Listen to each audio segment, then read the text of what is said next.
demoró en subir el video y yo recién lo pude programar la clase de ayer, digo, pero ya está en la carpeta desde hoy a la mañana, pero ayer a la tarde fue un caos. Se había trabado también, o sea, con los datos no lo podía hacer, e internet se había cortado, bueno, un quilombo, pero si a alguno le quedó la clase sin ver, ya igual está cargada en la carpeta, que es la clase 2.5, digamos, del nivelatorio, y esta sería la última con la cual pueden repasar después con los videitos todo el contenido. Nosotros ayer habíamos visto la mayor cantidad de las organelas que existían en las células eucariotas y nos quedaron dos por vez que son muy importantes porque son dos tipos de organelas de las cuales ya hemos introducido un poquito el contenido porque en la teoría endosimbiótica donde arranca esta unidad 2 les habla que el origen de la célula eucariota, respaldada en esta teoría de Lynn Margulis, de la teoría endosimbiótica, plantea como evidencia de esa teoría lo que encontraron en dos organelas, que son las mitocondrias y los cloroplastos. Entonces, son organelas bastante especiales porque tienen particularidades que las otras organelas no tienen. Obviamente también son organelas membranosas, pero como derivarían de esta teoría endosimbiótica, no tienen una sola membrana, como un lisosoma, o como una vesícula, o como un peroxisoma, sino que tienen un sistema de membrana doble y una diferenciación particular, material genético propio, o sea, tienen un ADN distinto al ADN de la célula, que esto es lo que habíamos visto en teoría endosimbiótica. Estamos hablando de una organela que cuando la célula se va a replicar, puede replicar con su ADN todo el contenido de la célula, menos mitocondrias y cloroplastos en el caso de las células que la tengan, porque solo están en organismos autótrofos. Entonces, tiene un ADN muy parecido al ADN de la bacteria, o sea, un ADN circular y no lineal, y esa mitocondria solo puede originar otra mitocondria, así que como una célula se replica y puede dar una copia de sí misma, las mitocondrias que hay adentro tienen que replicarse o repartir entre las dos células hijas para que cada una de ellas replique más mitocondrias, ¿sí? Entonces son organelas bastante particulares. Además de estas particularidades, son fundamentales para regular todo el metabolismo en la célula.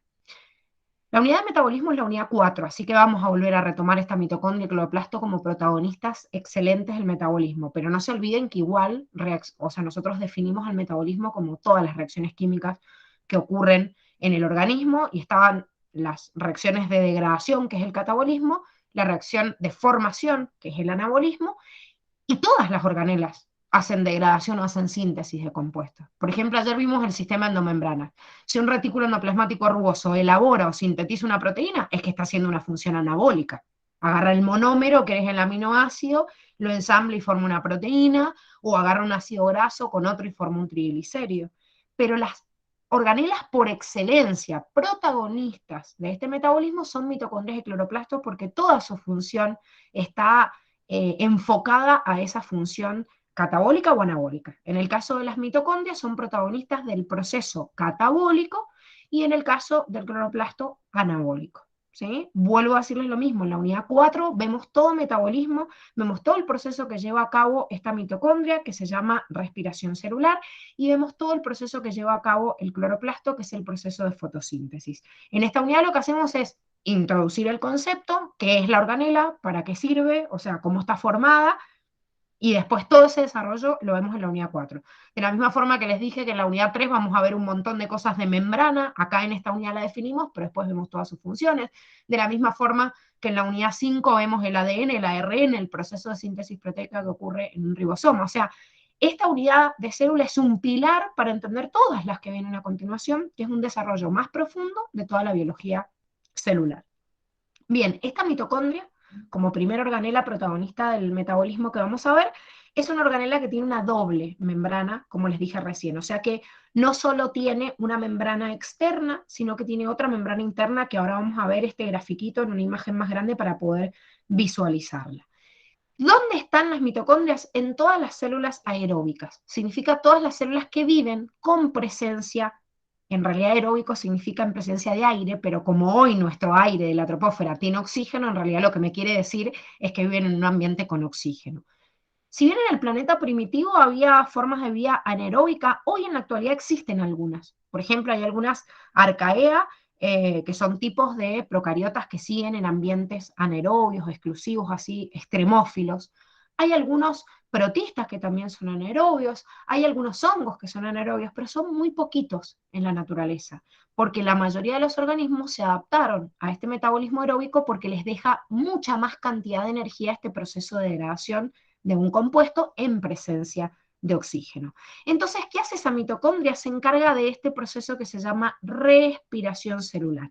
¿Qué es la respiración celular? Un proceso catabólico en el cual se degradan macromoléculas, un lípido, una proteína, un glúcido, lo degrado, ¿para qué? Para obtener la materia prima, pero sobre todo para que al ir rompiendo los enlaces de él le saco la energía que a mí me va a servir para otros procesos celulares. ¿Cómo almaceno esa energía y la transporto en el organismo? Como ATP.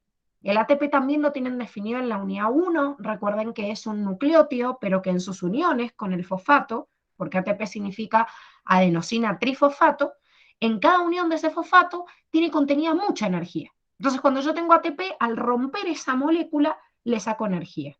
Ojo con esto, porque es como que decir que yo degrado un compuesto y obtengo ATP. El ATP es como un transportador de energía, pero es una molécula, es un nucleótido, o sea, específicamente está definido, pero es como un almacenamiento temporario, como mi billetera o como una alcancía, que es la moneda corriente, pero no quiere decir que el ATP en sí es energía. El ATP es una molécula, es como mi billetera. Lo que yo tengo adentro, la plata que pueda tener, o en una billetera virtual, ahora que están todas billeteras virtuales en vez de física, pero bueno, el dinero que yo tengo adentro sería la energía contenida. Entonces, de todos los procesos de degradación, de todas las moléculas que hace la mitocondria, lo almacena en esa billetera, en el ATP, que después viaja a cualquier parte del cuerpo y si necesita energía, le entrega esta ATP energía a cada uno de los otros tejidos para llevar a cabo procesos, obviamente de acuerdo a las funciones de cada uno.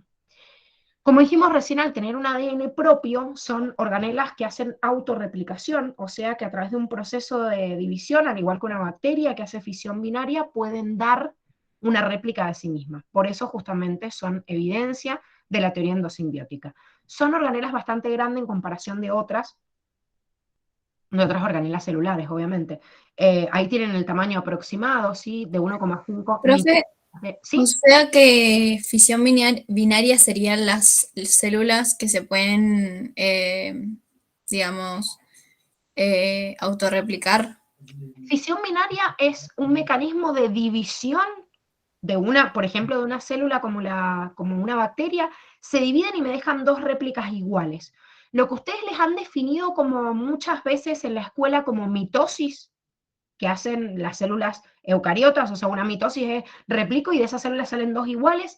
En las bacterias, como tienen un ADN distinto, no se le llama mitosis, se le llama amitosis. Ya vamos a ver bien esto también en la unidad 6, pero ¿por qué?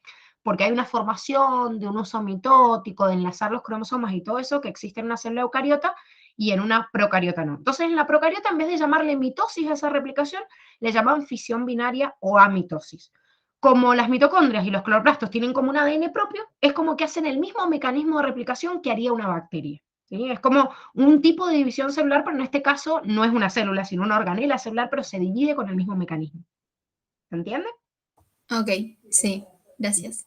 De nada. Bueno, como decíamos, aproximadamente 1,5 micrómetros de ancho y de 2 a 4 micrómetros de largo. A veces las mitocondrias son tan grandes que vamos a ver en algunos tipos de protistas donde prácticamente todo el citoplasma está ocupado por una gran mitocondria, ¿sí? Pero generalmente no hay una y son muchas, son numerosas dentro de estas células eucariotas. La cantidad va a depender, como dependen las otras organelas, del funcionamiento que tiene esa célula. Como yo les dije ayer, por ejemplo, en un sistema endomembranas, que era la fábrica celular, si yo soy una célula del páncreas que voy a sintetizar insulina, glucagón, que es un tipo de hormona proteica, voy a tener mucho retículo endoplasmático rugoso. ¿Por qué? Porque voy a producir muchas proteínas de exportación, que las voy a meter en el Golgi y las voy a mandar. Pero si soy una célula que en realidad mi principal función es metabolizar componentes para obtener energía, entonces voy a tener muchas mitocondrias. Les doy un ejemplo, las células musculares. ¿Sí? Una célula, o sea, una célula muscular esquelética que mueva el cuerpo, una célula muscular del corazón también, que es una bomba que está todo el tiempo trabajando y nunca se agota. Una neurona también, las neuronas tienen como función principal llevar a cabo el pasaje de información, o sea, hacer sinapsis con otras, pero igual también metabolizan mucha cantidad de energía. Entonces, en estas células voy a encontrar mucha cantidad de mitocondrias. ¿Sí? Acá me da el ejemplo de un hepatocito, que tiene hasta 2500 mitocondrias ocupando prácticamente el 25% de su volumen, o sea, más cantidad que el núcleo mismo, ¿sí? Entonces, depende el tipo de célula, si necesita mucha producción de energía en forma de ATP, entonces va a tener mayor cantidad, obviamente, de mitocondrias. Esta estructura de la organela, que es distinta a otras organelas, pues no solo tiene una membrana externa, sino como les dije recién, también tiene una membrana interna. Ahora la vamos a ver en una gráfica, pero la particularidad de esta membrana interna es que está plegada.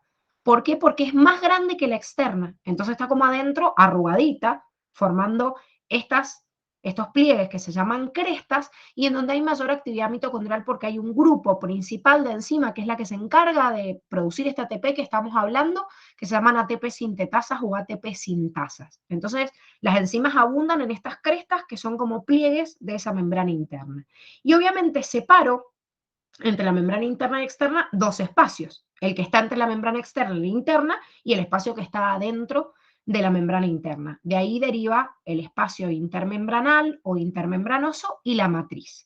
Recuerden también que estas organelas, como dijimos recién, tienen cromosoma propio, con un ADN de tipo circular, que quiere decir de tipo procariótico. Tienen también ribosomas propios, muy parecidos y algunos con el mismo tamaño de tipo procariótico, o sea, 70S. ¿Sí? Adentro de ellas tienen sus propios ribosomas y de hecho sintetizan parte de sus propias proteínas. No todas. Algunas vienen de la producción de los ribosomas que trabajaban en el citoplasma y las meten a una mitocondria, pero al tener ribosomas propios y al tener material genético propio también sintetizan parte de sus proteínas. Entonces, si observamos una mitocondria, un esquema obviamente una mitocondria, vamos a ver esta que se ve por fuera, la membrana externa, ¿sí? Que acá la tenemos simbolizada, la interna que se ve más de color naranja, que es esta que forma estas crestas, que son estos pliegues que están viendo ahí, la membrana interna. Acá, el espacio entre membrana externa e interna, que es el espacio intermembranal o intermembranoso, y el espacio que está en el interior de esta membrana interna se llama matriz o matriz mitocondrial. Esta membrana están adheridas e incrustadas en esa membrana estos complejos de enzima que dijimos recién que se llaman ATP sintetasa o ATP sintasa, que significa que sintetizan ATP. ¿Sí? Esto es lo que vamos a ver a nivel general de la mitocondria y como les digo lo vamos a retomar lógicamente en la unidad 4. Pero existen otro grupo de organelas que también tienen particularidades específicas y de hecho son también evidencia de la teoría endosimbiótica, que en general se los llama plástidos. Un plastio es una organela también con un doble sistema de membranas y de hecho la membrana interna se vuelve a replegar formando un tercer sistema de membranas. Ojo con esto, como yo les cuento y en todas las clases estas particularidades, así como ayer debatíamos entre vesícula y vacuola, estas particularidades que por ahí tiene el Curtis y que pueden ser confusas o de la bibliografía que les toman. La verdad es que los plástidos tienen 3 membranas en vez de 2, como la mitocondria. Pero hay veces que se expresa como que tienen un doble sistema de membrana y la membrana más interna se repliega.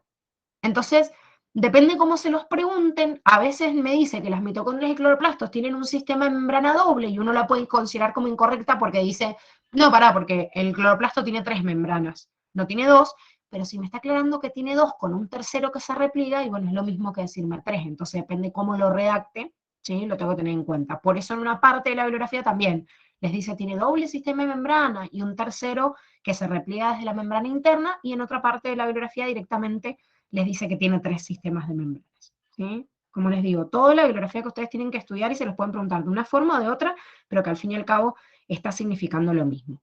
Estos cloroplastos, que son como las estrellas dentro de los plástidos, no son los únicos que existen, porque se le llama plástido a aquella organela que está encargada de almacenar sustancias. Y esas sustancias, de acuerdo a la particularidad que tiene, a veces me sirven como reserva, como en el caso de un leucoplasto o un cromoplasto, pero a veces tienen otra función protagónica, como le sucede a los cloroplastos.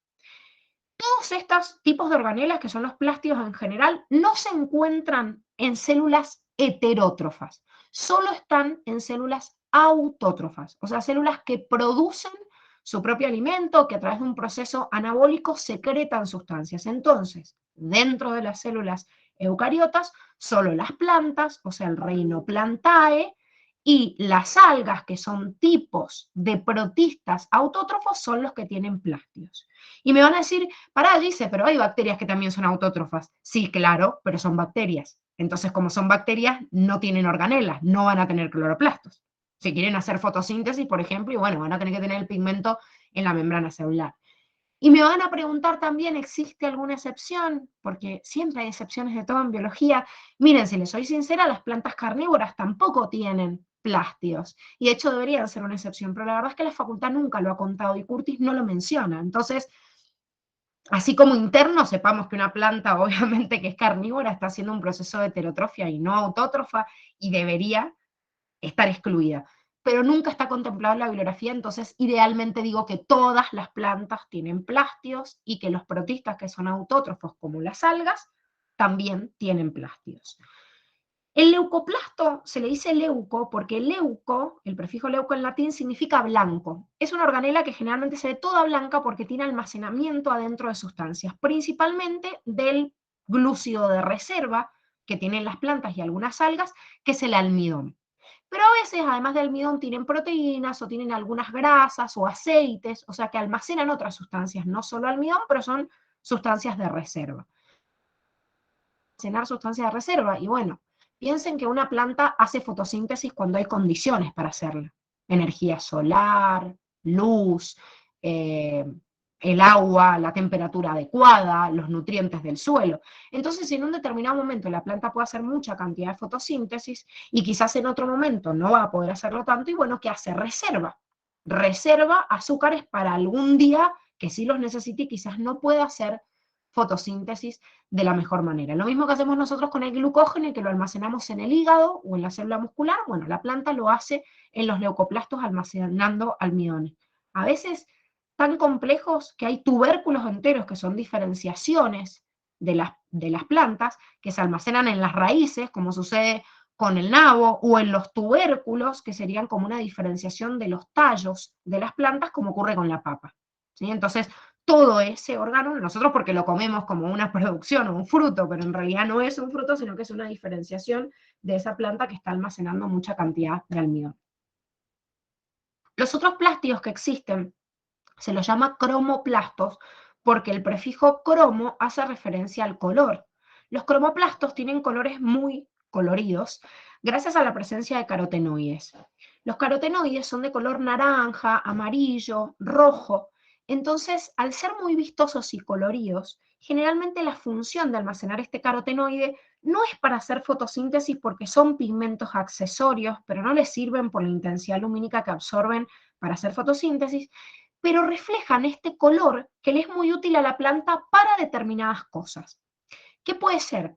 Si yo tengo un fruto colorido o una flor colorida, voy a atraer a muchos animales, ya sea para que se coman el fruto o ya sea para que vengan a comer o alimentarse del polen o del néctar de la flor y puedan polinizar a otros. Entonces, a la planta le sirve como una estrategia, como la planta está quieta, y para poder dispersarse y crear muchos hijitos, no lo puede hacer solo, necesita de los animales que muchas veces son polinizadores, como pueden ser los insectos, como puede ser un murciélago, como puede ser un pájaro, o necesitan de otros animales que se coman directamente el fruto, se vayan, porque el animal sí se desplaza, y ese fruto quizás las semillas las defecan en otro lado de la tierra, y esa semilla aprovecha y germina y saca otra planta. Entonces lo usan para dispersarse, para polinizar, o sea, para crear nuevos hijitos, o para dispersar las semillas de los frutos. La mayor cantidad de estos, no solo en la evolución de los cromoplastos, sino que también es muy interesante el estudio que se hace en comparación también de los aromas de las plantas. O sea, ¿por qué una flor tiene un rico aroma o el aroma que tiene? Porque también atrae a los polinizadores. O sea, evolutivamente fueron condicionados para que siguieran conservando ese aroma, porque gracias a eso atraen más cantidad de insectos y por ende ganan evolutivamente pudiéndose dispersar. ¿Sí? Entonces son procesos muy importantes de coevolución entre polinizadores u otros animales y las plantas, que lo vamos a ver también en la unidad 9, que trabajamos todo este concepto de evolución y vamos a ver como una de las herramientas de la evolución este proceso coevolutivo. Pero nos quedan los cloroplastos, y los cloroplastos almacenan también una sustancia que es un pigmento llamado clorofila, que por las ondas que absorben de la luz reflejan un color verde, pero acá el verde no tiene importancia como los carotenoides para atraer animales, sino que no es que me importa eso, sino que la intensidad de luz que absorbe el cloroplasto, gracias obviamente al tipo de pigmento que tiene la capacidad de que una cadena de transporte de electrones, que es una cadena de proteínas que van a estar en la membrana de este cloroplasto, absorban la energía necesaria para poder llevar a cabo el proceso de fotosíntesis. O sea, básicamente la planta tiene la capacidad, gracias a la presencia de la clorofila, que la energía de la luz, o sea, que está en el sol como energía lumínica, la puedan pasar a un sistema y transformarla en energía química. Esto nosotros no lo podemos hacer. No está inscripto en los genes de los animales. Eso quiere decir que yo puedo ver la evolución de un montón de características de algunos seres vivos, pero hay algunas que no están incluidas en su material genético. Yo puedo producir moléculas nuevas, puedo fabricar una proteína nueva, pero tengo que meter insumos de afuera. Por eso yo les hablaba ayer del sistema de endomembranas y les decía, a ver, ¿qué insumos yo necesito en mi fábrica celular? Y tengo que meter aminoácidos, tengo que meter monosacáridos, tengo que meter ácidos grasos, o sea, tengo que meterlo afuera, porque no lo puedo producir yo. El autótrofo, la planta o el alga, sí lo puede producir a través de moléculas sencillas como el dióxido de carbono, que está en el aire, y como el agua, que está en todos lados, porque 70% del planeta es agua. Entonces, gracias a estas dos cosas y la energía lumínica, fabrican algo que solo los autótrofos lo pueden hacer. Pero esto es gracias a la presencia de este pigmento, ¿sí? O sea, de la clorofila. Entonces, vamos a tomar como referencia el cloroplasto porque es protagonista también del metabolismo, pero sepan que la estructura que tiene el cloroplasto en su interior también lo tiene el cromoplasto, también lo tiene el leucoplasto. No nos interesa porque no vamos a estudiar mucho de botánica, ya que van a ser futuros médicos y no ingenieros agrónomos, pero sí tomar el ejemplo de este cloroplasto porque es la base para entender el proceso fotosintético. Como les dije recién, hay una membrana externa, hay una membrana interna, pero esta membrana interna se repliega formando un tercer tipo de membrana que se llama membrana tilacoidea, membrana tilacoide, ¿sí? O sencillamente le digo tilacoide solo, sin decirle la palabra membrana, pero estoy entendiendo que es la misma estructura.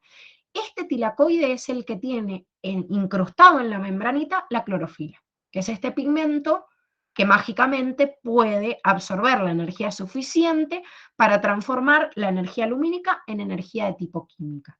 Como hay tres membranas, van a haber tres espacios también. El espacio intermembranal, que va a estar comprendido igual que en la mitocondria entre la membrana externa e interna. La matriz que llamábamos en la mitocondria acá se llama distinto, pero sería el mismo espacio, que se llama estroma, y que va a estar entre la membrana interna y la tilacoide, y dentro del espacio tilacoideo, o lumen, que va a estar rodeado por este tilacoide, voy a encontrar un tercer espacio que solo existe en los plástidos y no en las mitocondrias. También tienen cromosomas propios, también hacen fisión binaria y se replican de esta forma, tienen ribosomas propios y sintetizan parte de su material genético también. Si yo voy al microscopio, estos cúmulos de plástidos, ven, los voy a ver de esta manera. Acá ven leucoplastos, ven que se ven como burbujitas blancas, los cromoplastos que se ven de color y los cloroplastos que se ven de color verde, de acuerdo a los pigmentos, obviamente, y a las sustancias que están absorbiendo. Y en esta imagen podemos ver lo que estábamos definiendo recién: membrana externa, membrana interna, y esta que están simplificadas porque les han mostrado dos o tres, el cloroplasto en realidad está lleno de estas granas o pilitas con un montón de membranas tilacoideas. La membranita esta que vemos acá es la membrana tilacoide, ¿sí? O tilacoide. Y dentro voy a tener el espacio tilacoideo. Entonces, este es el espacio intermembranal o intermembranoso, este la estroma, y lo que va a estar dentro de la membrana tilacoidea es lo que llamo espacio tilacoideo o lumen, ¿sí? ¿Hasta acá vamos bien?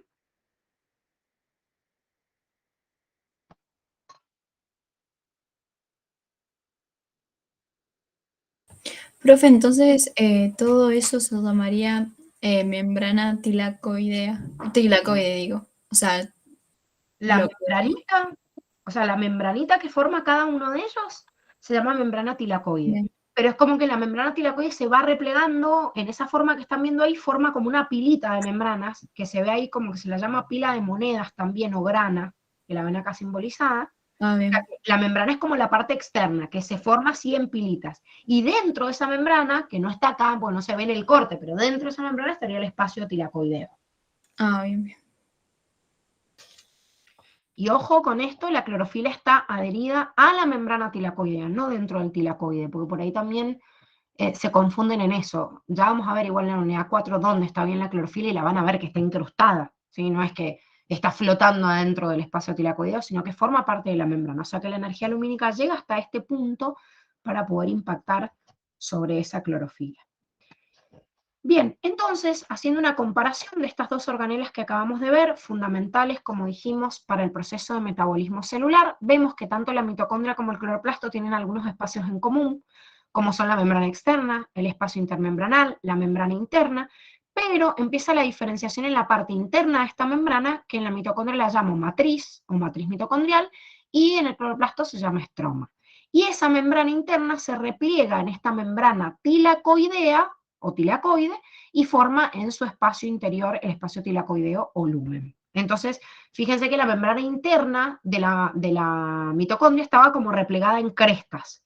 En cambio, la interna del cloroplasto, como ven acá, se ve más lisita, pero en realidad después se empieza a replegar y forma estas estructuras que ven acá, porque en realidad esto también se desprende de esa misma membrana, por eso están desde acá, desde la base, se desprenden de esta membrana interna. Comparando estas dos organelas también podríamos decir que son protagonistas de funciones metabólicas esenciales, en el caso de la mitocondria, de una reacción catabólica por excelencia, o sea que forma parte del catabolismo, que es la respiración celular, y en el caso del cloroplasto, una función metabólica que es anabólica por excelencia, que es la fotosíntesis. Entonces, la respiración celular es el proceso de degradación de compuestos orgánicos para obtener energía en forma de ATP, y la fotosíntesis es lo contrario. Agarro energía del medio para sintetizar una molécula más compleja a partir de lo más sencillito. Por eso se dice muchas veces que son organelas opuestas en su función metabólica. ¿Dónde están presentes estas organelas? Repasando lo que acabamos de decir, las mitocondrias están presentes en todas las células que son aeróbicas y obviamente eucariotas, porque las procariotas no tienen mitocondria. ¿Por qué? Porque no tienen organelas membranosas.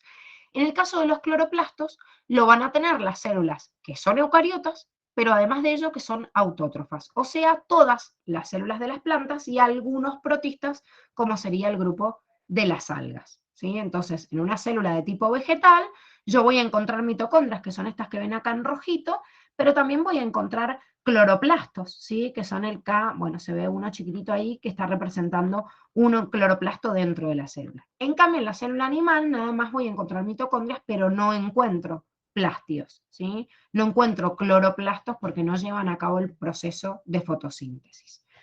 Bueno, esperen que ahora tengo que abrir el otro Power que vemos a continuación, de la última parte que tiene que ver justamente con los organoides microtubulares, que es la última partecita que nos queda ver de células. Bueno, vamos a ver ahí cuando se compartan.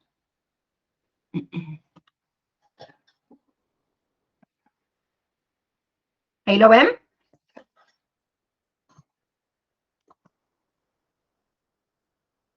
Sí, profe. Sí, bien.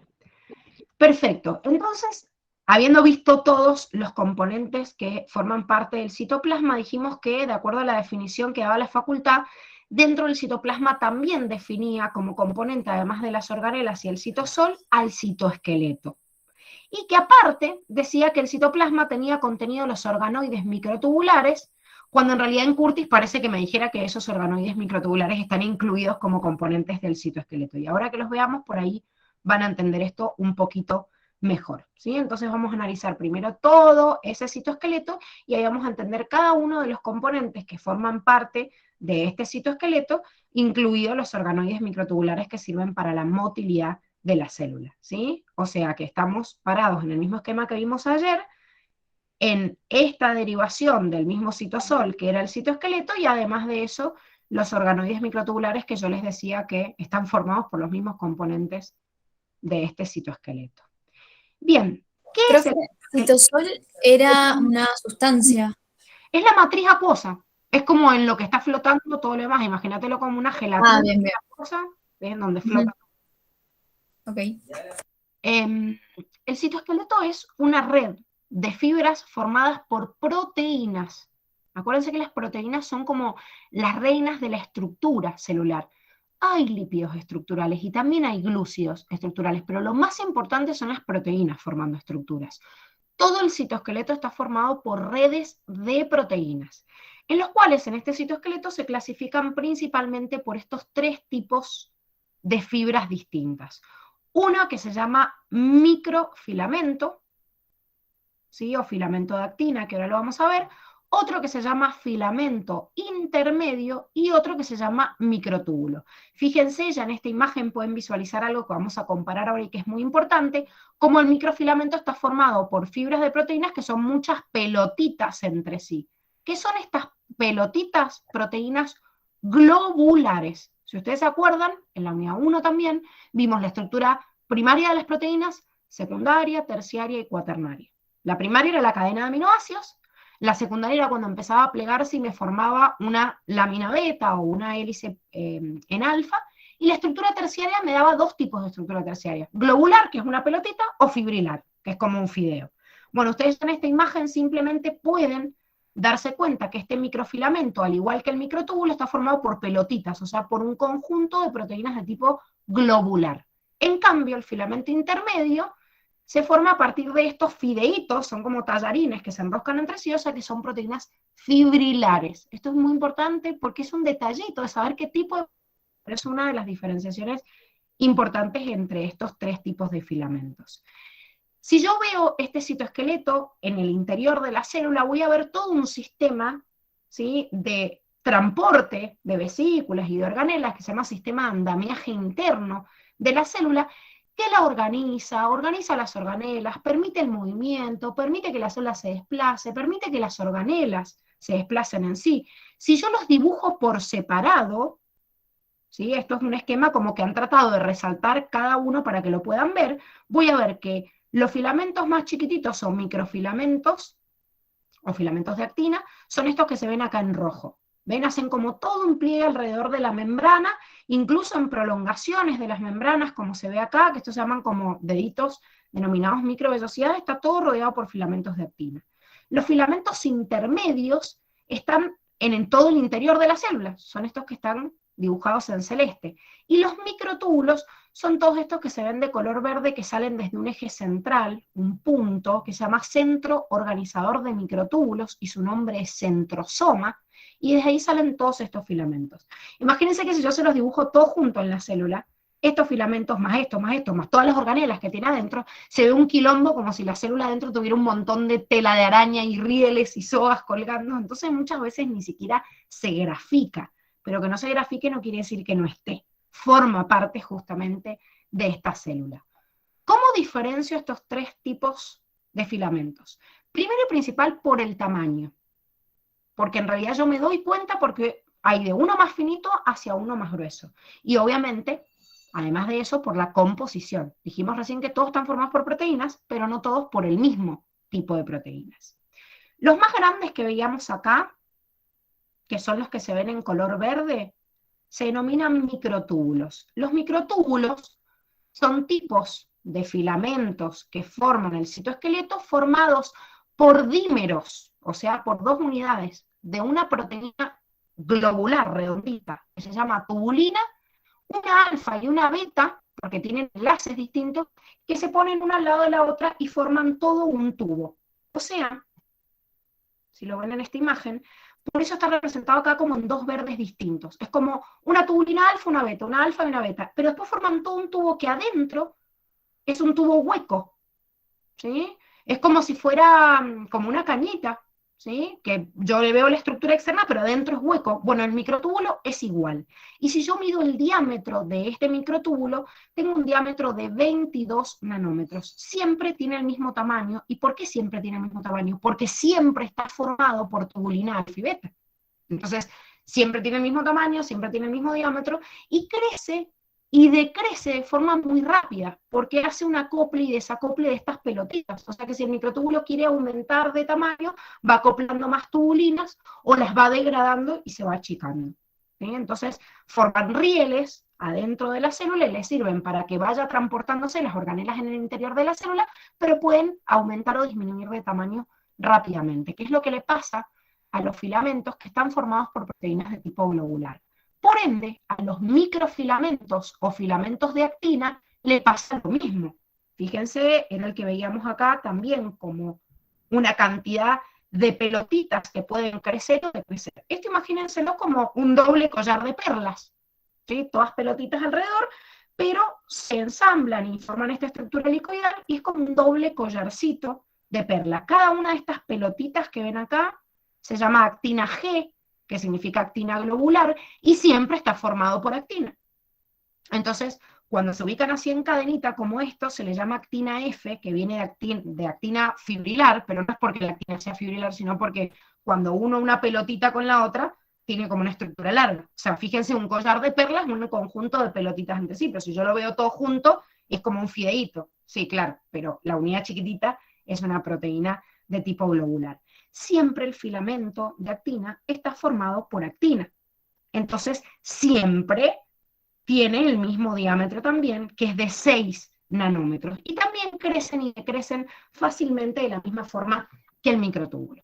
¿Por qué les definí estos dos primeros? Porque son dos estructuras que están formadas por proteínas globulares y tienen algunas características en común. En cambio, los filamentos intermedios, que se llaman intermedios porque son intermedio en tamaño de los otros dos, está formado por un conjunto de proteínas fibrilares. La facu les dice nada más tetrámeros como si fueran 4. Hay veces que hay de menos. Fíjense, en este esquema incluso se ven 3, pero bueno, ustedes estudienlo como tetrámero porque la facu les define solo los que son tetrámeros, pero son como 4 fideitos agarrados que se enroscan y me forman esta estructura así. Hay unos caramelos, así que esta forma, unas barritas de, bueno, no me va a salir la palabra, estos dulces que se comen, que son como esponjosos, que tienen esta forma igual que un filamento intermedio. Cada una de esas proteínas son siempre proteínas fibrilares, pero no siempre es el mismo tipo de proteína. O sea, a veces es uno y otro es otro, dependiendo del tipo de célula de la cual se trate. Por ejemplo, y que el cuadernito les dice, por ejemplo, en algunas células epiteliales hay una proteína fibrilar muy importante que forma parte de ellos en su interior que se llama queratina. Entonces, la queratina que forma parte de este filamento intermedio va a tener siempre el mismo diámetro, pero en otra célula va a ser distinto. Por eso tienen un tamaño que varía entre 7 y 11 nanómetros dependiendo el tipo de proteína del cual se trate. Así que por favor no se queden con que siempre está formado por queratina, que es el ejemplo que les da, que ojo, es la misma queratina que ustedes conocen, que vienen en un montón de productos de belleza, porque en realidad la traducción correcta es queratina con Q, después se ha comercializado así en cosmética escribir queratina con K, pero bueno, es la misma queratina, porque como forma todo el interior de células epiteliales y se concentra mucho en epitelios en donde hay mucha cantidad de células muertas y rellenas con este filamento intermedio, como pasa en la piel, como pasa en el pelo, como pasa en las uñas, hay un montón de cremas o shampoo o enjuagues que están reforzados con queratina porque tratan de reponer esa queratina, no hacer que la célula fabrique más, ¿sí? O sea que si yo me pongo un shampoo con queratina o lo que sea, lo que estoy haciendo es disfrazar al pelo. Pero después, cuando esa queratina que le puse de afuera se termine deshaciendo, mi pelo va a quedar igual, porque no es que está produciendo más queratina. Y toda la publicidad que habla de mayor producción es mentira. O sea, no lo voy a fomentar con algo externo, pero sí aparentemente va a estar mejor porque voy a sellar eso con queratina, que es una misma proteína que el mismo cuerpo fabrica y que tiene concentrado en esos tipos de tejidos. Entonces, aparte de diferenciar la ubicación en la célula, como vimos acá, tenemos que diferenciar el tipo de proteína que forma cada uno de ellos, si esa proteína es globular o fibrilar, el tamaño que tiene y la función de cada uno, que es lo que vemos en este cuadro. El microtúbulo que vimos recién, que eran las pelotitas de tubulina alfa y beta con este diámetro, participa en el transporte de vesículas y organelas, formando como rieles. ¿Vieron cuando se tiran como de una tirolesa? Bueno, imagínense esa riel de arriba, igual el microtúbulo, y las organelas pueden moverse. Por ejemplo, si algo tiene que pasar del retículo rugoso hacia el Golgi, para que el Golgi después lo empaquete, pasa a través de la unión con un microtúbulo, no va flotando en el aire en la célula. La célula está llena de estos rieles para permitir el pasaje de sustancias. Participa también de una forma muy importante en la división celular, particularmente en la formación de una estructura que se llama uso mitótico. El uso mitótico es una estructura formada por un microtúbulo que agarra a los cromosomas, cuando los cromosomas se van a separar, y me va a dar 2 células hijas. Y además de ello, participa en la motilidad celular, formando estructuras que vamos a ver ahora más profundamente, como son los cilios o los flagelos. ¿Sí? Son importantísimos los microtúbulos, y cuando veíamos en la definición general esto de, miren, voy a volver un segundo acá, donde digo esto, que yo les decía, organoides microtubulares, es porque están formados por microtúbulos. Y los microtúbulos son componentes del citoesqueleto, por eso yo les decía que a veces en la bibliografía directamente se los incluye en el estudio del citoesqueleto, estos organoides microtubulares como cilios o flagelos, porque son parte de los mismos componentes del citoesqueleto celular. El filamento intermedio, acuérdense que formaba toda una red adentro de la célula, entonces justamente lo que hace es reforzar toda la estructura y el esqueleto celular. Fíjense, ven que está todo adentro de la célula. De hecho, acá en esta lámina no se ve bien, pero también deberían haber hecho todo un borde alrededor del núcleo, porque también refuerza la lámina nuclear. La lámina nuclear, que es la envoltura del núcleo, también está toda reforzada por filamentos intermedios. Y todo este esquema dentro de la célula. Entonces, le da forma a la célula. Hay células que no tienen forma cuadradita como estas. Por ejemplo, la neurona tiene toda una forma estrellada. Bueno, esa forma estrellada es gracias a los filamentos intermedios. Hay células que tienen forma alargada, hay células que tienen forma redondeada. En la célula animal, por ejemplo, que no hay pared, que la pared sería otro, otro motivo de cambiar la forma celular. Una célula vegetal tiene una forma cuadradita por la pared, no por el citoesqueleto, pero en las células animales, por ejemplo, que no tienen pared, la principal definición de su forma celular es este citoesqueleto. ¿Sí? Toda esta red, entonces, de fibras que se forma en el interior de ellos. ¿En qué participan? En ese soporte a las tensiones mecánicas, en darle forma a la célula y reforzar la lámina nuclear, ¿sí? Que forma parte de la membrana que cubre al núcleo en una célula eucariota. Y por último, los filamentos de actina o microfilamentos, que como vimos en la imagen están todos alrededor de la membrana por dentro, formando toda una malla, como veíamos en este esquema acá, ¿ven? Que se ve todo con una malla de refuerzo, incluso en estas estructuras, que se las denomina microvellosidades, tienen todo un refuerzo interno, permitiéndome también reforzar por adentro la membrana, darle movimiento a la célula a través de un mecanismo específico de arrastre por la membrana. Yo no sé si alguna vez han visto cómo se mueve una ameba, pero si no lo han visto, googleenlo para ver algún videito de un movimiento que se lo llama así, movimiento ameboide, que van extendiendo como piecitos o falsos pies, todos de forma gelatinosa para arrastrarse. Esa forma que utilizan algunos protistas, algunas células animales, que se llama movimiento ameboide, depende justamente de estos filamentos de actina. Entonces, ojo, porque este movimiento celular, que es movimiento ameboide, por estos falsos pies, que por eso se los llama pseudópodos, es un tipo de movimiento celular distinto al movimiento que hace un cilio o un flagelo, que es como una colita, y al batir permite el movimiento de la célula. Son dos tipos distintos de motilidad, ¿sí? Pero, ojo, de acuerdo a cómo están ubicados en la célula, yo puedo entender en cuál participa cada uno de ellos. Protege entonces la membrana, formando prolongaciones como los deditos esos que veamos en la célula recién, que se llaman microvellosidades. Participan también en otra parte de la división, no en la división de los cromosomas, como les decía recién, del uso mitótico. En el caso del filamento de actina, como rodea la membrana, cuando una membrana se tiene que estrangular en un proceso de mitosis, como le pasa a la célula animal, se estrangula gracias a los filamentos de actina. O sea, es lo que hace que el citoplasma se termine partiendo en dos y me dé 2 células hijas. Y también se acopla con otras proteínas contráctiles, como es la miosina, en algunas células muy importantes, como las células musculares, donde todo el proceso de contracción muscular está dado por actina y miosina. Entonces, se ensambla con otra proteína y permite este acortamiento de la fibra muscular y alargamiento en la contracción y relajación del músculo, que lo vamos a volver a ver cuando veamos tejido y veamos la célula muscular, ¿sí? De qué manera participa este filamento de actina. Entonces, ampliando un poquito esta última parte de organoides microtubulares y teniendo en cuenta a los componentes que están formados por microtúbulos, que es un tipo de filamento del citoesqueleto, son como muy importantes en el movimiento celular. En todas las células están presentes acoplándose con otras proteínas. Por ejemplo, hay proteínas que no forman parte de los microtúbulos como la quinesina o la dineína, y son proteínas que queman ATP y permiten el movimiento de vesículas en su interior. Pero estos organoides microtubulares han hecho mecanismos para motilidad de organelas o de la célula en sí mucho más complejos. ¿Sí? Además de esto, o sea, acá yo tengo las excepciones a estos organoides microtubulares, en el caso de la actina y la miosina, que lo vimos como proteínas contráctiles, o algunas que están sueltas en el citoplasma, como la quinesina o la dineína.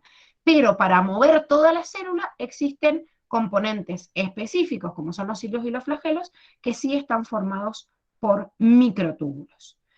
Estos cilios y flagelos, como estructuras, digamos, por excelencia, que forman digamos, el mecanismo de motilidad más específico que han logrado las células eucariotas, es un tubito, que es como un pelito que se extiende desde la célula, o muchos pelitos, que forman una estructura que al batir permite el movimiento de esta célula. Cada uno de estos tubitos que ustedes están viendo acá es un microtúbulo, que definimos recién, formado por muchas tubulinas y con un diámetro de 22 nanómetros. Cada uno de estos microtúbulos se ensamblan 2 en el centro y 9 pares alrededor, y si yo corto un cilio o un flagelo, voy a tener esta estructura que veo acá: 9 pares de microtúbulos periféricos y 2 microtúbulos centrales. No 2 pares, sino 2. Ojo con esto, porque a esto se le llama, tanto en el cilio como en el flagelo, que tienen la misma estructura 9 más 2. Se refiere a 9 pares de microtúbulos periféricos, 2 microtúbulos centrales. O sea que tengo 9 por 2, 18 en la periferia y 2 centrales, 20 microtúbulos dispuestos de esta manera forman la estructura o el eje de un cilio y un flagelo. Cualquiera de los dos participa en el proceso de motilidad celular. Los dos. O sea que su función es la motilidad celular.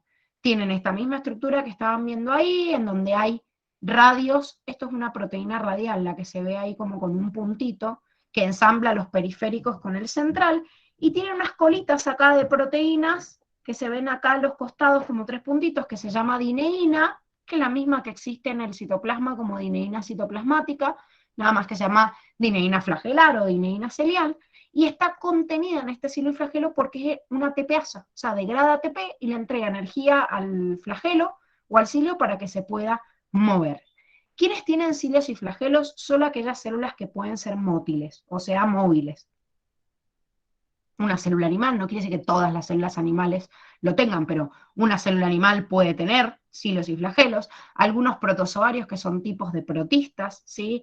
En algunas plantas inferiores, pero en las células sexuales, por ejemplo, ¿sí? O en otras células específicas, no la planta en sí, porque la planta no se mueve y es inmóvil, pero hay células como algunas gametas de las plantas que sí pueden tener algunas de estas estructuras como cilios y flagelos. No lo tengo contenido, ¿sí?, en células eucariotas que sean autótrofas plenamente, como las algas o algunos tipos de algas. Ahí me da el ejemplo de las algas rojas. En los hongos no hay cilios y flagelos. En las plantas grandes, que son la mayoría que conocemos, tampoco hay. Y algunos animales incluso, como los gusanos redondos, que vamos a ver también en Animalia, no lo tienen. Todo esto que son excepciones puntuales y que ahora lo leen y dicen qué pernos, ¿cómo me voy a acordar esto? Se lo van a terminar aprendiendo, porque aunque no sea acá, lo vamos a volver a reforzar en las unidades de protista, de animalia, de plantae. O sea que vayan quedándose con esos ejemplos porque son muy importantes, ¿sí? Y se los pueden tomar. Entonces, ¿en qué se diferencia un cilio y un flagelo si las dos estructuras sirven para el movimiento y las dos tienen una estructura 9 más 2 microtubular? La diferencia entre estos dos es la cantidad y el tamaño. Los cilios son muy numerosos en la célula. Todos estos pelitos que están viendo acá alrededor, es como toda una bola peluda, son cilios. Entonces son cortitos y hay muchos alrededor de la célula. En cambio, los flagelos son largos y escasos, generalmente únicos. A veces hay dos, uno en cada polo, o un par, pero no hay más. De hecho, por ejemplo, en el ser humano existe un solo tipo de célula flagelada, que es el espermatozoide. Y como está nada más en los machos, quiere decir que las hembras de los mamíferos no tenemos células con flagelo. Por eso yo les digo, no es que en todos los animales hay células con flagelos o células con cilios. Nosotros, por ejemplo, no tenemos. Nosotros, digo, como mujeres. O sea, no tenemos, porque solo la gameta masculina tiene flagelo. En cambio, los cilios, en nosotros, no para moverse la célula, sino en algunos tejidos, están todos tapizados por cilios. Por ejemplo, nuestro epitelio respiratorio tiene todos cilios, el epitelio de las trompas de falopio también, el epitelio del epidimo en el macho también, o sea que hay muchos tejidos que tienen estos cilios. Entonces, la cantidad y el tamaño que tienen hacen que se muevan de una forma distinta. El flagelo, al ser largo, hace este movimiento, si ven y siguen mi brazo, como tipo un látigo, ¿sí? Porque como es largo, al moverse hace este movimiento. Entonces, la célula se mueve de alguna forma zigzagueante. Me imagino que en cualquier video, hasta en los Simpsons, han visto cómo se mueve un espermatozoide y van a ver ese movimiento ondulante que tiene que ver con ese flagelo. En cambio, los cilios, como son cortitos y van todos alrededor de la célula, hacen un batir como en remos. ¿Ven? ¿Ven cómo hacen los remos que van todos para un lado, avanzan rápido, después retroceden hasta que vuelve el remo? Avanzan, retroceden, avanzan. Bueno, de esa manera, en conjunto, funcionan todos los cilios. Entonces, no es lo mismo ver una célula moverse así, se va moviendo, es como que va para adelante y retrocede por el movimiento ciliar, que un movimiento en látigo, como lo hace el flagelo. En eso se diferencian en la cantidad, se diferencian en la longitud y por ende el tipo de movimiento, pero tienen la misma estructura interna, los dos son 9+2, los dos están cubiertos por la misma membrana plasmática y no son una estructura desnuda, o sea, la misma membrana los envuelve, y esto también es importante porque los cilios, por ejemplo, en las bacterias, no existen. Pero hay bacterias que tienen flagelo. Y el flagelo es un látigo también largo que permite este movimiento, igual que un flagelo eucariota, pero adentro la estructura nada que ver. Porque esta estructura 9+2 es una estructura de microtúbulos. ¿Y los microtúbulos qué eran? Componentes del citoesqueleto. ¿Y el citoesqueleto qué es? Una diferenciación de la célula eucariota. Como en la procariota no hay citoesqueleto, no hay microtúbulos, y cuando hay flagelos se forman por una única proteína desnuda, que se llama proteína en fibrilla única, y que permite el batir de la célula, quizás igual que en una eucariota, pero nada que ver la estructura de su flagelo como el flagelo procariótico. ¿Sí? Además de existir estos componentes microtubulares, como son los cilios y los flagelos, existen otras estructuras microtubulares con otra función en paralelo, como son los corpúsculos o cuerpos basales y los centriolos. Los corpúsculos basales o cuerpos basales y los centriolos tienen una estructura que se le llama 9+0.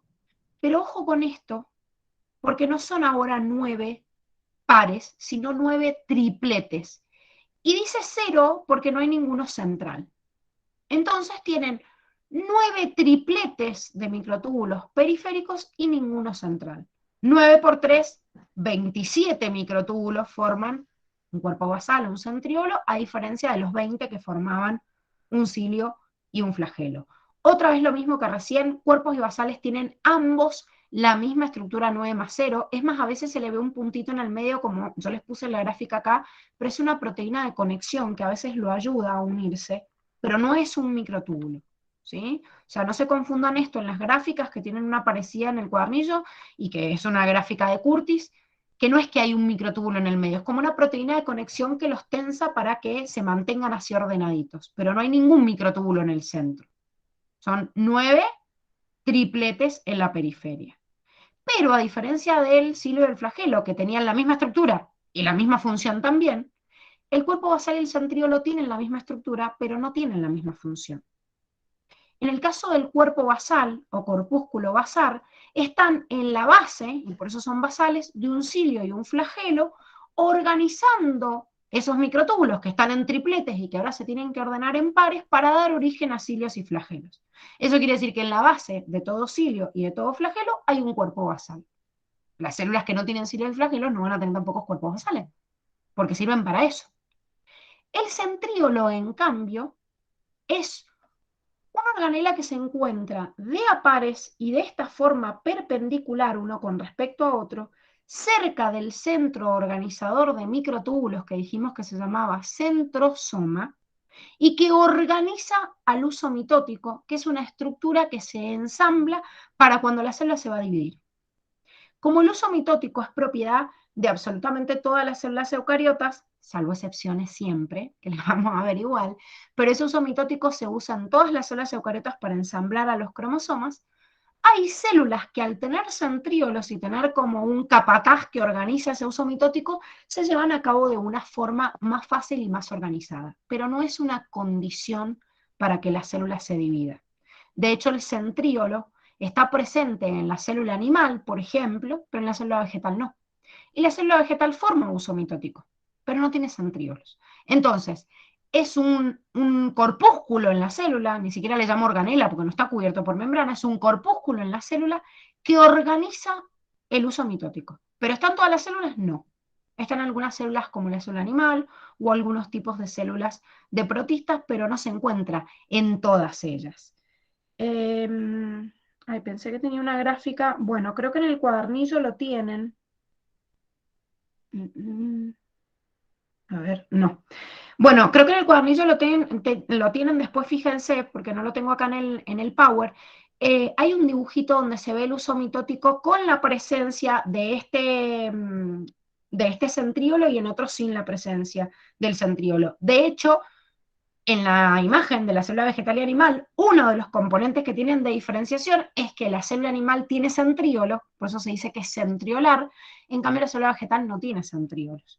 Pero ambas forman un uso mitótico para permitir la división de los cromosomas en el proceso de mitosis. ¿Dudas hasta acá?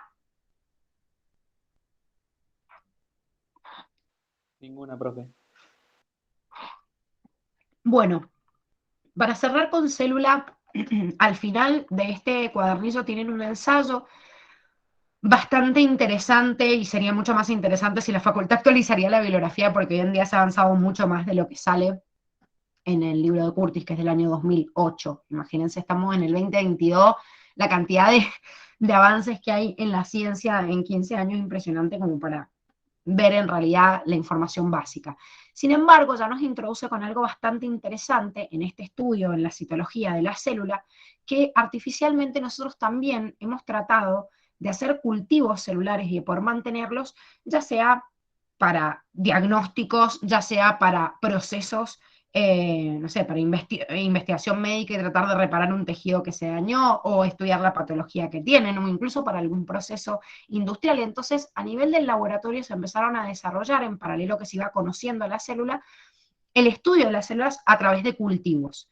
Esta partecita de este ensayo del Curtis, que está al final de esta unidad, les habla un poco de este cultivo de células como un instrumento fundamental en el laboratorio para controlar el ambiente en el cual se desarrollan esas células y después poder hacer simulaciones reales.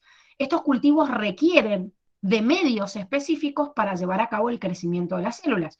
Nutrientes especiales, temperaturas óptimas, pH, o sea, concentración de iones, concentración de dióxido de carbono, de oxígeno, la cantidad de agua que hay en el medio, la humedad, ¿sí? O sea que necesito un medio, una condición adecuada para yo poder llevar a cabo este proceso de cultivo de células. Dentro de este estudio de la citología existen dos tipos de cultivos básicos. A uno de ellos se lo llama cultivo primario, que es el cultivo que yo hago in vitro, significa en el laboratorio, de células o pedacitos de tejidos de un organismo vivo que se toman directamente y lo ayudo a crecer. ¿Sí? Ese pedacito y no una célula que se lo llama esplanto, es un fragmento directamente del tejido y lo meto en un medio enriquecido y hago que cultiven y se desarrollen. Pero también puedo partir de este cultivo primario y hacer distintos tipos de líneas celulares, que significa hacer subcultivos a partir de ese cultivo primario. ¿Para qué sirve esto? Miren, chicos, tiene miles de utilidades. O sea, imagínense que hoy en día, por eso les digo los avances que hay hoy en la ciencia, hoy en día se hacen o se guardan en muchos laboratorios del mundo en determinadas condiciones para que esas células no se estropeen, por ejemplo, células de un cordón umbilical. Las células de un cordón umbilical tienen células madres de ese individuo, entonces yo las guardo ¿para qué? Y porque esa célula madre el día de mañana, si yo tengo un cáncer, qué sé yo, de hígado, en vez de andar buscando un donante o para hacer un trasplante hepático o esperar que ese hígado crezca, yo agarro esas células, empiezo a activar algunos genes y desactivar otros para que ese fragmentito de la célula en realidad que era mía, pero está conservada, a través de un cultivo celular puede desarrollar directamente todo un órgano artificial como sería un hígado y directamente implantarlo. Esta tecnología obviamente se está dando en el mundo, pero no llegamos ni siquiera hasta ahí, o sea, se siguen haciendo avances en la tecnología para decir, bueno, pará, pero estamos conservando durante un montón de tiempo esas células de ese cordón umbilical de esa persona durante años que de más está decirles que el que no tiene la guita para pagarlo no las puede mantener, entonces solo queda, digamos, apartado para una porción selecta de la población humana que accede a determinados recursos. Hoy se ha avanzado mucho más y hasta se ha tratado de una célula adulta desdiferenciarla, o sea, desde la célula adulta, partir y tratar de llegar a una célula totipotencial y de ahí volverla a diferenciar. De hecho, en el año 2016 y en el año 2017 se hicieron muchas investigaciones de esto, incluso hay un norteamericano y un japonés que ganaron el premio Nobel por algunos tejidos que lograron desdiferenciar, lo cual ayudaría a que yo partiendo de una célula adulta, pero que está sana, bueno, yo quizás tengo un cáncer, no sé, en la médula ósea, tengo una leucemia, pero la célula que yo tengo, no sé, en el estómago no está dañada y yo tomo esa célula, la desdiferencio y llevo esa célula totipotencial, que se puede convertir en cualquier célula mía del organismo, y la logro después diferenciar en la médula ósea y la implanto en el mismo tejido, lo cual ahorra en todo el circuito mantener las células o conseguir un donante que sea apto para ese trasplante y todo lo que viene a continuación. Entonces estas tecnologías obviamente avanzan un montón y en la ciencia y en la citología se trabaja un montón con cultivos celulares, ¿sí? Véanse esto, es un tema sumamente interesante si lo quieren estudiar como anecdótico, pero por lo menos este ensayo sí lo tienen que saber porque es el ensayo de descripción primaria que me puede dar el curtis de intervención del ser humano en empezar a manejar o a trabajar con estas células de forma artificial, ¿sí? Bueno, muchachos, con esto hemos terminado la unidad 2. ¿Alguna pregunta? Por mi parte, ninguna, profe. Bueno, ¿los demás? Bien, profe, el cultivo de células también, o sea, digamos, también entra en la unidad, Sí, sí, sí, ¿cierto? todo entra. Cuando nosotros hacemos evaluación, chicos, de unidades, por ejemplo, la semana que viene tienen examen de unidad 1 y 2. Ustedes van a preguntar qué entra. En biología siempre entra todo. O sea, todo lo que está en el cuadernillo de estudios y complementado con el apunte de clase, porque como les expliqué al principio, el apunte de clase tiene un resumen del cuadernillo, pero a veces tiene algunos datitos que se agregan, todo entra, todo. Hasta el pie de página, hasta lo que está en letra chiquitita, lo que está en todo puede entrar. Obviamente es muy difícil cuando uno recién agarra un cuadernillo llegar a ese grado de memorización de todo el contenido y por eso el examen está para respaldarlo, porque yo estudio ahora y estudio lo básico, o sea, no me puedo estudiar el pie de página de la imagen que me habla de una excepción de la célula que no tiene citoesqueleto si todavía no sé qué corno es un citoesqueleto. O sea, primero estudio lo básico y después voy puliendo y cada vez lo voy haciendo más fino. Pero si ustedes me dicen que entra, todo entra. Siempre entra todo y la idea es que ustedes vayan creciendo el nivel de complejidad de preguntas a lo largo de todo el año para que cuando yo agarre esa unidad de célula diga, bueno, esto me lo sé, lo básico, entonces me voy a repasar eso básico y no, si ya lo sé, ahora me meto un poquito más en el detalle. O sea, las unidades que ustedes agarran ahora nunca las van a dejar de agarrar hasta el final, o no tienen que dejar de agarrarlas, porque cada vez tengo que meterlo más, ¿sí? Así que lo que figura con cuadritos, lo que figura como ensayo, a pie de página, lo que sea, igual todo entra. Incluso, chicos, desgraciadamente lo que está como anexo, que la palabra anexo significa para nosotros en los cuadernillos que les ponemos anexos un contenido que la facultad en teoría sacó de su cuadernillo y no toma, les aviso que la facultad también hay cosas que saca y pone como un anexo o que la sacó de un año para otro y se le filtran preguntas igual. Entonces nosotros les sugerimos que lo que sale como anexo, que es anexo, también lo estudien. Ojo, si yo no me sé lo básico de la unidad, no me voy a ir a estudiar el anexo si todavía no me sé lo básico. Pero si después me dicen, mira, ¿qué me recomendás? Que el anexo también estudienselo. En el examen de este año, o sea, el ingreso de este año, entraron dos cosas que la facultad había sacado hace 2 años. Y no entraban en teoría, porque no estaban en el cronograma de ellos. Sin embargo, estaban en los anexos de los cuadernillos que están estudiando y los chicos que lograron estudiar esos anexos, esas dos preguntas las tuvieron adentro. Entonces, Si yo tengo que aprobar un examen general, y sí, obviamente tengo que saber lo general, pero la idea es que cada vez se vayan de forma más meticulosa y la verdad es que puede entrar todo. Esa es la realidad. O sea, no les voy a mentir porque después me van a putear más adelante. Así que son las unidades completas. Igual, hasta donde lleguen a estudiar es importante desafiarse y ver qué tan profundo puede ser el nivel de una pregunta con el examen. Por eso les digo, no se pierdan las instancias evaluativas de la semana que viene, porque es en las que más se aprenden. Recuerden, por si alguno no estuvo ayer, para agendarlo, miércoles TP evaluatorio de esta unidad 2, con cuadernillo abierto, charlar, bueno, si estuvieran en la presencialidad, que es lo que vamos a hacer después, pueden debatir, consultar, porque esa es la idea de un trabajo práctico, pero ya me doy una idea del tipo de modelo de pregunta, y el jueves van a rendir el primer examen de estas 2 primeras unidades. ¿Sí? Bien, profe. Bueno, En una parte de lo del citoesqueleto decía que era un sistema de andamiaje. ¿Qué era eso? andamiaje es que sirve para moverlo, para Bien. movilizar. Por eso les di el ejemplo de los rieles, por ejemplo, de una tirolesa. Es un sistema Ujú. de andamiaje en donde se unen y a través de un sistema, una polea, permite el acoplamiento y que se mueva. Bueno, el citoesqueleto muchas veces funciona como eso, como rieles que quemando determinadas moléculas o liberando ATP permite el movimiento y el acoplamiento para que se desplacen los orgánulos. ¿Sí? A eso hace referencia la palabra andamiaje.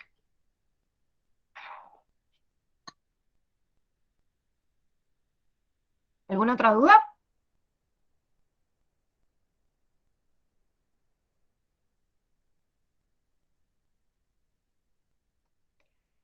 Bueno, entonces me despido de ustedes, que tengan un hermoso fin de semana, aprovechen para